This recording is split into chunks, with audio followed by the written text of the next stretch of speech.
Ces vieilles dames s'apprêtent à parcourir 6000 km direction Marrakech, des 4L des années 70 et 80.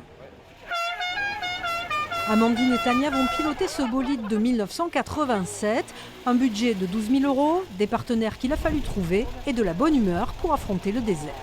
Pour tout vous dire, c'est plutôt Amandine qui nous avait lancé parce que son frère l'avait fait quelques années avant.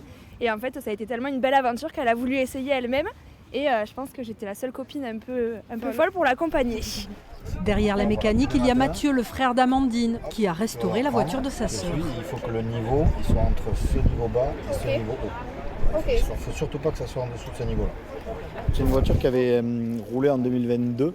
Elle avait fait le tour de l'Europe. Elle n'avait pas tourné depuis. Alors là, c'était l'occasion de...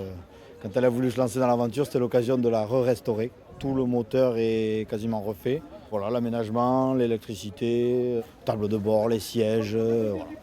Un peu tout, même le réservoir est changé. Donc elle est de 87 mais elle est neuve. Elle est pas loin, pas loin. La peinture aussi, toute neuve. Pour cette 29e édition, 20 équipages béarnais vont s'élancer sur les routes marocaines.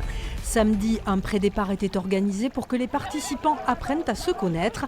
Le 4L Trophy, une affaire d'amitié et de famille. Je l'ai fait en 2014, le 4L Trophy. Marlène aussi, ma femme l'a fait en 2014. Et on s'est rencontrés là-bas. Du coup, on est reparti en 2017 au 4L Trophy tous les deux. On s'est mariés là-bas. Et du coup, c'est une passion de la 4L. Et j'ai eu l'occasion de préparer plusieurs 4L suite à mon activité au garage. Ce jeudi, 900 équipages s'élanceront depuis Biarritz pour 10 jours d'aventure. On est là pour le divertissement. Vous n'êtes pas là pour gagner.